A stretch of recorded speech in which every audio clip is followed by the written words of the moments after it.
નમસ્કાર વિદ્યાર્થી મિત્રો, આપણે ઇંગ્લિશ ગ્રામરના સિલેક્ટ ધ ક્વેશ્ચન ટોપિકનો આપણે અભ્યાસ કરી રહ્યા હતા। એમાં આપણે અત્યાર સુધી અલગ અલગ ઇન્ટ્રોગેટિવ પ્રોનાઉન એટલે કે પ્રશ્નસૂચક શબ્દો જેવા કે who, whom, whose, why, where, when, how, how many, how much, how far આ બધાનો અર્થનો વ્યવસ્થિત અભ્યાસ કર્યો। બરાબર, પરંતુ સાથે સાથે ઘણી વખત તમારે ક્વેશ્ચન પેપરમાં એવું પણ બનશે કે એક ક્વેશ્ચનના 4 ઓપ્શન આપેલા હશે, એમાં ઘણીવાર સાચા જવાબ 2 રીતે આપ્યા હશે, તો એમાંથી કયો સાચો છે તો એની પસંદગી આપણે કેવી રીતે કરશું? તો વાક્ય રચનાને આધારે। દરેક કાર્ડની તમને ખ્યાલ છે કે વાક્ય રચના અલગ અલગ હોય છે, તો આજે હું તમને અલગ અલગ કાર્ડમાં કઈ રીતના વાક્ય રચના હશે એનો એક પછી એક અભ્યાસ કરાવીશ, એ તમારે ધ્યાનથી જોશું। સૌથી પહેલા તો આપણે સિમ્પલ પ્રેઝન્ટ ટેન્સ એટલે કે સાદા વર્તમાન કાળમાં કેવી રીતે આ જે વાક્ય બનાવવાના હશે, whoમાં, whomમાં કેવી રીતે, what, when, whyમાં કેવી રીતે હશે એ બધું આજે સમજશું। આપણે સૌથી પહેલા સિમ્પલ પ્રેઝન્ટ ટેન્સ એટલે કે સાદા વર્તમાન કાળની વાક્ય રચનાનો અભ્યાસ કરશું। આપણે શરૂઆત એક ઉદાહરણથી કરશું, જેમ કે Rakesh sings prayer every day।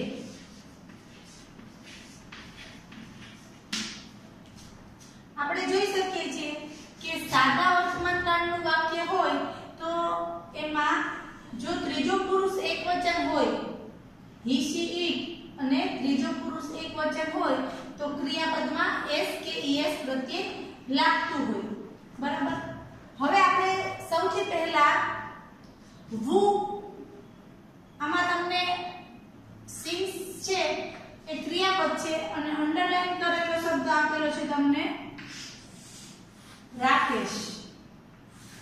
હવે તમને આપણે જ્યારે ઇન્ટ્રોગેટિવ પ્રોનાઉન નો અભ્યાસ કર્યો તો ત્યારે ખ્યાલ જ હતો કે જો આપેલા પ્રશ્નમાં કોઈ નામ હોય અને જે શરૂઆતના નામ એટલે કે જે કર્તાને જગ્યાએ છે, કર્તા વિભક્તિમાં છે એવા કોઈ નામ નીચે અંડરલાઈન હોય તો who થી આપણો આન્સર બનવો જોઈએ, એટલે કે who પ્રશ્નસૂચક શબ્દનો ઉપયોગ કરવાનો છે।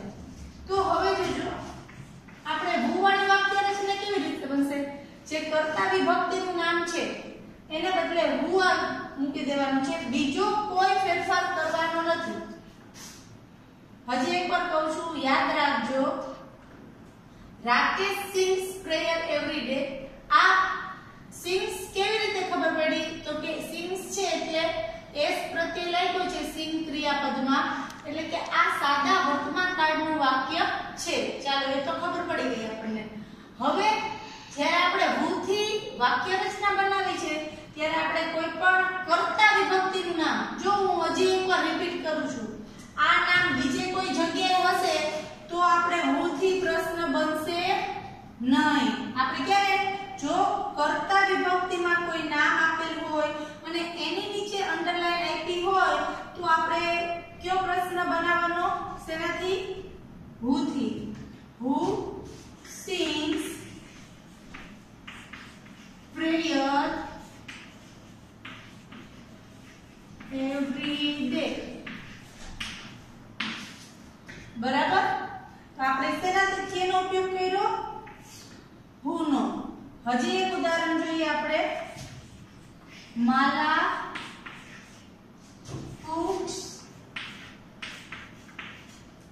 fine dishes। માલા cooks fine dishes, આપણે અંડરલાઈન આપેલી છે માલાની નીચે।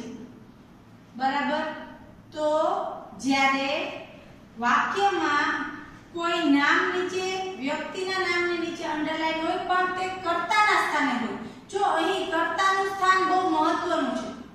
બરાબર, જો કર્મના સ્થાને હોય તો આપણો જે ઇન્ટ્રોગેટિવ પ્રોનાઉન છે એ બદલી જશે, એટલે વારે વારે હું કહું છું કે જો કર્તા વિભક્તિમાં નામ આપેલ હોય તો આપણે શેનાથી બનાવવાનું થશે? આપણે who થી. તો આપણે જે નામ આપ્યું છે એને બદલે આપણે શું લખી નાખવાનું? who. અને બીજો કોઈ ફેરફાર થશે નહીં. માત્ર શું ચેન્જ થશે? જે નામ આપ્યું છે એ દૂર કરવાનું, એના બદલે who લખવાનું. બીજું વાક્યમાં બીજા કોઈ ફેરફાર કરવાના થશે નહીં. છેલ્લા પ્રશ્ન. તો આપણે જોયું કે સાદા વર્તમાનકાળના વાક્ય હોય અને who થી બનાવેલા હોય. આપણે જો આ યાદ રાખજો, આ બંને વાક્યો આપણે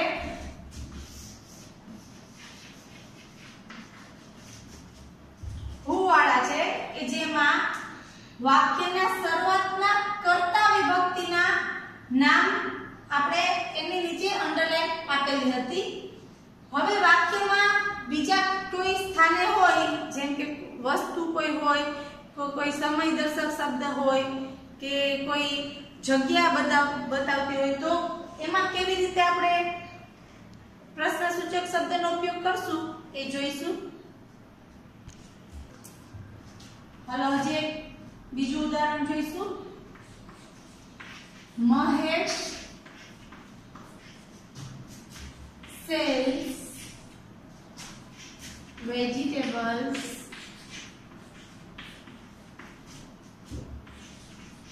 every day.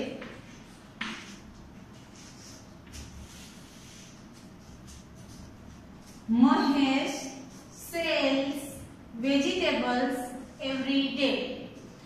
આ પ્રશ્નમાં આપણને અંડરલાઈન પાર્ટ્સ છે વેજીટેબલ્સ એટલે કે શાકભાજી. તો અહીં આપણે કયા પ્રશ્નસૂચક શબ્દનો ઉપયોગ કરશું? ચાલો બોલો. આપણે જે બધા પ્રશ્નસૂચક શબ્દના અર્થનો અભ્યાસ કર્યો છે, તો એમાંથી જ્યારે કોઈ નિર્જીવ વસ્તુ કર્મના સ્થાને છે તો કર્મના સ્થાને પણ નિર્જીવ વસ્તુ આપેલી છે, તો આના માટે શેનો ઉપયોગ કરશું?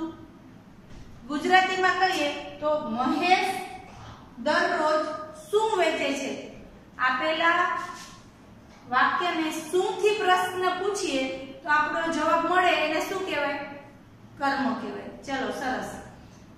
આપેલા વાક્યને શું થી પ્રશ્ન પૂછીએ તો જે જવાબ મળે એને આપણે કર્મ કહીશું. આપણે વેજીટેબલ્સ જવાબ જોઈએ છે, એના માટે મારે પ્રશ્ન શેનાથી બનાવવાનો થશે? સરસ, વોટ થી. એનાથી બનાવશું આપણે વોટ થી. હવે ખાસ ધ્યાન રાખજો, આપણને એ તો ખબર પડી ગઈ કે અહીં આપણે પ્રશ્નસૂચક એટલે કે ઇન્ટરોગેટિવ પ્રોનાઉન વોટ નો ઉપયોગ કરશું, પણ પછી શું? who ની જેમ આપણે what sells vegetables every day બેઠે બેઠું કોપી તો કરવાનું નથી, થોડા ઘણા ફેરફાર કરવાના છે. તો શું કરવાનું? હવે યાદ રાખજો, જો ક્રિયાપદ જોવાનું. ક્રિયાપદમાં s કે es છે? હાલો છે. સેલ ની બાજુમાં s આપી દીધો છે ને, સેલ એટલે s આપેલું છે. તો મારે આની બાજુમાં does મૂકવાનું. શું મૂકવાનું? હજી એકવાર કહું, આપણને વોટ એટલે ખબર પડી ગઈ કે વોટ નો ઉપયોગથી આપણે વાક્ય બનાવવાનું છે, એટલે હું વોટ શરૂઆતમાં મેં મૂકી દીધું. પછી આપણે મેઇન ક્રિયાપદ વેચવું, સેલ એટલે વેચવું. મહેશ શાકભાજી વેચે છે દરરોજ. દરરોજ તો વધારાના શબ્દ છે, એને કોઈ આપણે ક્યાંય અડવાનું થતું નથી. આ કર્તા, આ ક્રિયાપદ અને કર્મ. ક્રિયાપદમાં s કે es પ્રત્યય લાગ્યો હશે તો આપણે does નો ઉપયોગ કરશું. સાદા વર્તમાનકાળમાં બે આવે, એક તો do આવે અને એક તો does આવે. બરાબર યાદ છે ને? આપણે બધા કાળની સમજ લીધી હતી ત્યારે મેં કીધું તું શેમાં do આવે અને શેમાં does આવશે. યાદ કરો. ચાલો 2 મિનિટનો ટાઈમ છે, પેલા બધા યાદ કરી લો. શેમાં આવશે? ડુ કેમાં આવે ને ડઝ કેમાં આવે? તો આઈ, વી, યુ, ધે. અને કોઈ પણ બહુવચનનું નામ હોય, આઈ, વી, યુ, ધે અને બહુવચનનું નામ હોય તો ડુ આવે, હી, શી, ઇટ. અને કોઈ પણ એક વચનનું નામ, કોઈ પણ એક વચનનું નામ એની સાથે આવશે does. I, we, you, they બહુવચન સાથે do, he, she, it અને એક વચન સાથે does આવશે. તો યાદ જ હતું, બરાબર ને? કારણ તો 10માના કોઈ પણ ટોપિક ગ્રામરના હશે એમાં આપણને કાર્ડ એકદમ બરાબર આવડતા હશે તો ટોપિક સમજવામાં સહેલો પડશે. આપણે ડુ કે ડઝ થી એના ઉપયોગથી વાક્ય રચના કરવાની છે. આપણે અહીં જોયું કે ક્રિયાપદમાં એસ પ્રત્યય લાગ્યો છે એટલે આપણે ડઝ લખ્યું. વોટ ડઝ હવે કરતા લેવાનું. મહેશ. જો જવાબ તો આપણે જવાબ વેજીટેબલ્સ છે એટલે આપણે જ્યારે એનો પ્રશ્ન બનાવશું એમાં આ વસ્તુ તો લખવાની થશે જ નહીં. બરાબર? જે અંડરલાઈન કરેલો ભાગ છે એ સવાલમાં હોવો જોઈએ નહીં. વોટ ડઝ મહેશ અને આપણે અહીંયા શું કરશું? એસ લખશું કે નહીં લખીએ? લખાય કે ન લખાય? ન લખાય. શા માટે ન લખાય? કારણ કે આપણે જ્યારે અહીંયા ડઝ લખી લીધું પછી આપણે આ ક્રિયાપદનું મૂળ રૂપ લખવાનું. બરાબર? આપણે આ એસ છે એનો આપણે ડઝ માં ઉપયોગ કરી લીધો એટલે આપણે હવે માત્ર સેલ લખશું એવરી ડે અને છેલ્લે પ્રશ્નાર્થ ચિહ્ન. તો આપણું વાક્ય રચના કેવી રીતે થઈ? વોટ ડુ કે ડઝ બેમાંથી જે આવતું હોય એ કર્તા, ક્રિયાપદ, અન્ય શબ્દ આ બધા જ્યારે કાર્ડ સમજાવી દઈશ ને પછી એક ચાર્ટમાં આપણે એક લખી લેશું કે વુ વાળી વાક્ય રચના કેમ બને છે, વોટ વાળી વાક્ય રચના કેવી રીતે બનવાની એ પછી જોશું. અત્યારે તો વન બાય વન આપણે આ જોઈ લઈએ વાક્ય રચના એટલે આપણને ઈઝી પડશે. ફરીથી Mahesh sells vegetables every day. આપણે વેજીટેબલ્સ અંડરલાઈન કરેલો આપણો શબ્દ છે. આપણે કર્મમાં છે નિર્જીવ વસ્તુ તો આપણે શેનાથી પ્રશ્ન પૂછશું? વોટ થી. What does Mahesh. આપણે ડઝ શા માટે લીધું? અહીંયા એસ ક્રિયાપદમાં એસ કે ઈએસ પ્રત્યય લાગ્યો છે એટલે what does Mahesh cell every day. હજી એક ઉદાહરણ જોઈશે. I write a letter every day. I write a letter every day. આપણો અંડરલાઈન કરેલો પાર્ટ છે a letter. હું દરરોજ પત્ર લખું છું. આપણું કર્તા થયો I, subject I, verb write, object a letter અને એવરી ડે વધારાના શબ્દ છે જેને આપણે કોઈ ફેરફાર કરવાનો થશે નહીં. તો આપણે હું દરરોજ શું લખું છું? પત્ર લખું છું. તો પત્ર મારો જવાબ છે. ચાલો તો મારે સવાલ બનાવવા માટે હું ક્યાં ઇન્ટ્રોગેટિવ પ્રોનાઉન નો ઉપયોગ કરીશ? આની જેમ જ વોટ નો ઉપયોગ કરીશ ને. હું દરરોજ શું લખું છું? તો આપણે હાલો એ તો ખબર પડી ગઈ કે વાક્યની શરૂઆત કેનાથી થશે? વોટ થી. હવે અહીંયા પાછું આવ્યું. આપણે અહીંયા તો ક્રિયાપદમાં એસ હતું એટલે આપણે ડઝ લીધું હતું. આ આઈ સાથે રાઈટ લખ્યું છે એ તો મૂળ રૂપમાં ક્રિયાપદ છે. એમાં એસ કે ઈએસ લાગતો કાઈ લાગ્યું નથી. તો હું શેનો ઉપયોગ કરીશ? ડુ નો. કેનો? ડુ નો. આપણે હમણાં જ જોયું કે આઈ, વી, યુ, ધે અને બહુવચન સાથે ડુ આવશે. આપણા પાસે અહીંયા કયો કર્તા છે? આઈ છે એટલે આપણે શું લખ્યું? ડુ. વોટ ડુ આઈ અથવા યુ જે કયો ઈ રાઈટ અ લેટર. લખવાનું કે નહીં લખવાનું? જવાબ હોય એ ક્યારે પ્રશ્નમાં આવવો જોઈએ નહીં. આવવો જોઈએ કે ન આવવો જોઈએ? ન આવવો જોઈએ. ક્યારે ન આવવો જોઈએ? એવરીડે વધારાનો શબ્દ છે એટલે એમાં કોઈ ફેરફાર કરશું નહીં. તો આપણી હુ ની વાક્ય રચના છે એમાં શું હતું કે હુ પછી જે તે પ્રશ્નાર્થ સૂચક શબ્દ છે એ આપણે એમને રાખ્યા હતા, માત્ર નામને બદલે હુ લખી નાખ્યું હતું. વાક્યમાં બીજો કોઈ ફેરફાર કર્યો નતો, પરંતુ વોટ વાળી વાક્ય રચનામાં WHAT વોટ પછી ડુ કે ડઝ પ્લસ કર્તા પ્લસ ક્રિયાપદનું મૂળ રૂપ અને પછી અન્ય શબ્દો. આ થયું આપણે વોટ વાળા. હવે આગળ જોઈશું. હવે એક આપણે આગળના ઉદાહરણ જોઈશું. I get up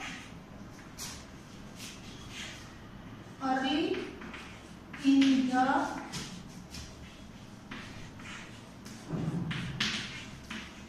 morning.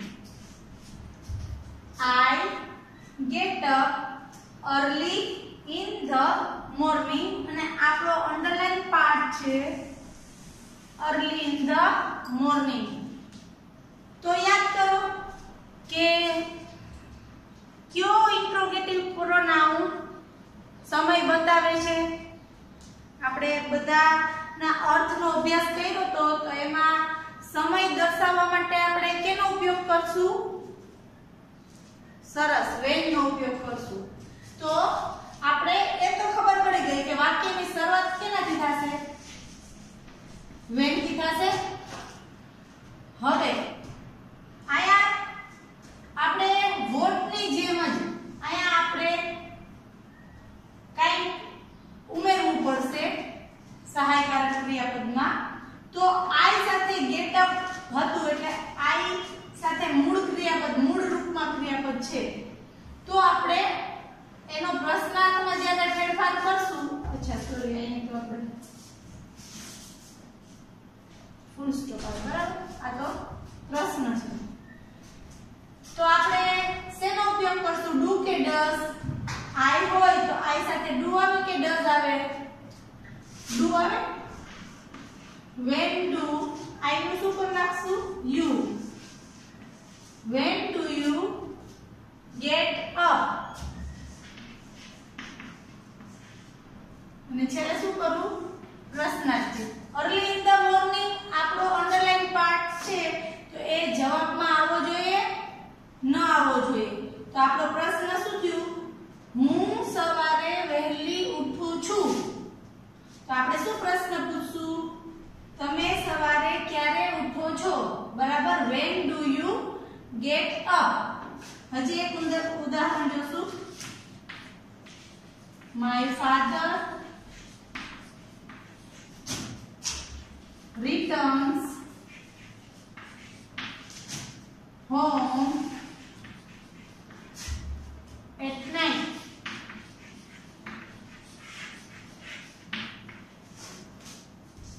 My father returns home at night. આપણે અંડરલાઈન પાર્ટ છે at night. મારા પપ્પા રાત્રે ઘરે પાછા ફરે છે. આપણે અંડરલાઈન પાર્ટ રાત્રે એ શું સૂચવે છે? સમય સૂચવે છે.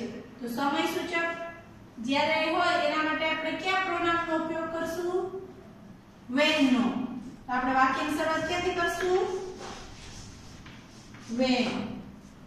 હવે આપણું ક્રિયાપદ કયું છે? આખા વાક્યમાં આપણું ક્રિયાપદ કયું છે? my father કરતા થયા, returns ક્રિયાપદ અને home કર્મ. તો આપણે અહીંયા s આપે છે તો માય ફાધર એટલે ત્રીજો પુરુષ એકવચન થયું ને આમાં આપણે ક્રિયાપદમાં s કે es લાગેલું હોય તો આપણે when પછી do કે does લખવાનું થશે એટલે એમાં do લખશું કે does લખશું does when does માયનું your કર નાખશું your father પછી હવે હું રિટર્ન કરું કે રિટર્ન્સ કરું s પછી હવે બીજી વાર s લગાવું કે ન લગાવું કેમ નહીં લગાવવાનું આપણે અહીંયા does નો ઉપયોગ કરી લીધો એટલે પછી હવે જે ક્રિયાપદ લખશું એ મૂળ રૂપમાં હશે એટલે કે return home છેલ્લે પ્રશ્નાર્થ એક નાઇટ આપણો અંડરલાઈન કરેલો શબ્દ છે જે આપણા પ્રશ્નમાં ક્યારેય આવવો ન જોઈએ જે પાર્ટ અંડરલાઈન હોય એ તો આપણે જે સિલેક્ટ ધ ક્વેશ્ચન નો ટોપિક છે એમાં એ હોવો જોઈએ નહીં એટલે આપણે જોયું અહીંયા when પછી શું આવ્યું do કે does પછી કર્તા પછી ક્રિયાપદ અને અન્ય શબ્દો જો હોય તો ચાલો આના પછીના હવે બીજા ઉદાહરણ જોઈશું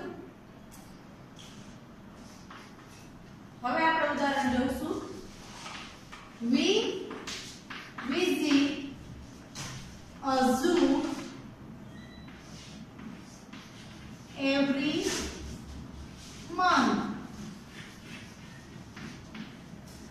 અને આપણો જે અંડરલાઈન પાર્ટ છે એ છે a zoo અમે દર મહિને પ્રાણી સંગ્રહાલયની મુલાકાત લઈએ છીએ બરાબર વાક્યનું ગુજરાતી આ થયું અને આપણા જે અંડરલાઈન પાર્ટ છે એ છે a zoo એટલે કે પ્રાણી સંગ્રહાલય તો એ શું થયું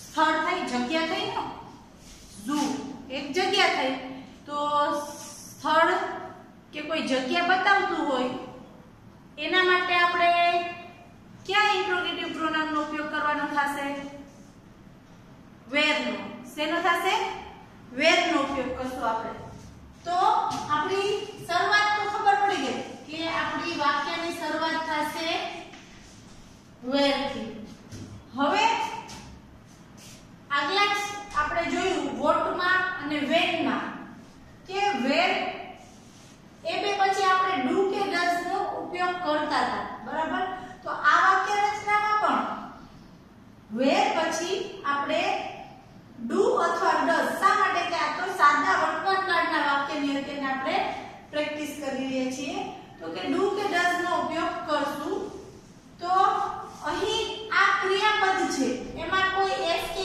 es પ્રત્યય લાગ્યો છે નથી લાગ્યો ને ઓકે તો do લખું કે does લખું do લખું બરાબર સરસ where do we visit શું લખું કે ન લખું જવાબ જે પાર્ટ અંડરલાઈન હોય એ આપણે પ્રશ્ન બનાવતી વખતે લખવાનો કે નહીં લખવાનો નહીં લખવાનો every month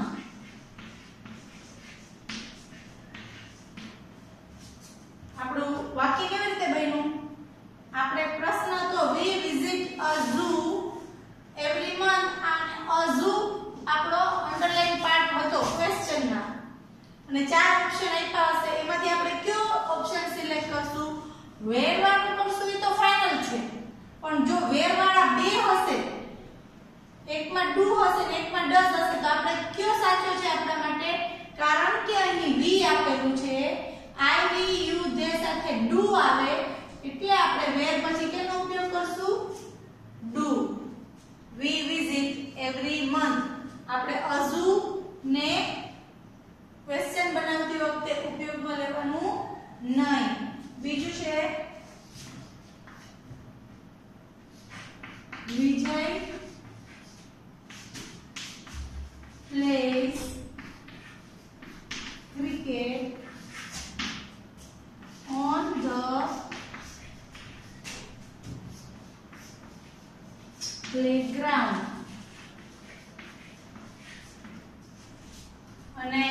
અંડરલાઈન પાર્ટ છે on the playground. Vijay plays cricket on the playground. Vijay cricket મેદાન ઉપર રમે છે. તો આપણે on the playground શું થયું? જગ્યા થઈ, સ્થળ થયું. તો આપણે એના માટે કેનો ઉપયોગ કરવાનો છે? where નો ઉપયોગ કરવાનો છે. એટલે વાક્યની શરૂઆત આપણે where થી જ કરશું. હવે આપણું ક્રિયાપદ શું છે? પ્લે છે. પ્લે ની બાજુમાં આપણે જોઈ શકીએ છીએ કે શું આપેલું છે? s. હવે s શું કામ છે? કારણ કે અહીંયા ત્રીજો પુરુષ કોઈ એકવચનનું નામ છે. બરાબર? વિજય એટલે એક જ વ્યક્તિની વાત છે. ત્રીજો પુરુષ એકવચન એટલે અહીં પ્લે ની બાજુમાં s આપેલું છે. જ્યારે આપણે એનો પ્રશ્ન બનાવશું ત્યારે કે ડુ કે ડઝ માંથી એકનો ઉપયોગ કરવાનો છે. પરંતુ જો અહીંયા આપણે વર્બની બાજુમાં s કે es હશે તો આપણે શેનો ઉપયોગ કરશું? does no. where does. હવે આપણા કર્તા કોણ છે? વિજય. હવે હું પ્લે લખીશ કે પ્લેસ લખીશ? આપણે does લખી લીધું એટલે પછી શું લખવાનું? માત્ર પ્લે અને ક્રિકેટ on the playground તો આપણો જવાબ છે. એટલે સવાલ બનાવતી વખતે એ લખવાનો થાય નહીં. તો આપણે કેવી રીતે બન્યું? where does Vijay play cricket? આપણે who વાળા, what વાળા, when વાળા અને અત્યારના where વાળા ચાર ઇન્ટ્રોગેટિવ પ્રોનાઉન ની વાક્ય રચના સમજી. આજથી આપણે આ જે વિડિયો બનાવીશ એમાં હું હવે તમને એક પ્રશ્ન પૂછીશ અને તમારે આ પ્રશ્નનો જવાબ બધાએ સ્કૂલમાં જે આપણે છે તમને એમાં કમેન્ટ બોક્સમાં આપવાનું છે. બરાબર? જે પ્રશ્ન હવે હું તમને પૂછું, કોઈ પણ વિડિયો આજથી જે તે લેક્ચર પૂરું થશે પછી એક ક્વેશ્ચન પૂછીશ અને એનો તમારે જવાબ કમેન્ટ બોક્સમાં આપવાનો છે. તો હમણાં હું તમને એક પ્રશ્ન પૂછું છું. આજના લેક્ચરનો આ પ્રશ્ન છે જેનો જવાબ તમારે કમ્પલસરી કમેન્ટ બોક્સમાં આપવાનો છે. બરાબર? આજે મેં ચાર સમજાવ્યા તમને. who વાળા, what વાળા, when વાળા અને where વાળા. આપણે આટલા ઉદાહરણ જોયા. તો આમાંથી કોની વાક્ય રચના આ રીતે થશે? ખાલી જગ્યામાં તમારે આ ચારમાંથી જે પણ આવી શકે, who આવતું હોય, what આવી શકતું હોય, when આવી શકતું હોય, where આવી શકતું હોય કે બધાય આવી શકતા હોય, એક આવી શકે, બે આવી શકે, ત્રણ કે ચાર, એનો જવાબ તમારે કમેન્ટ બોક્સમાં લખી મોકલવાનો છે. ખાલી જગ્યા વત્તા ડુ કે ડઝ પ્લસ કર્તા પ્લસ મૂળ ક્રિયાપદ અને પ્લસ અન્ય શબ્દો જો હોય તો. હવે આમાં ચારેય આવશે, કોઈ પણ બે આવશે, કોઈ પણ ત્રણ આવશે, એક પણ નહીં આવે. એ તમારે કમેન્ટ બોક્સમાં લખવાનું છે અને આનો જવાબ હું આવતા લેક્ચરમાં આપીશ. આભાર.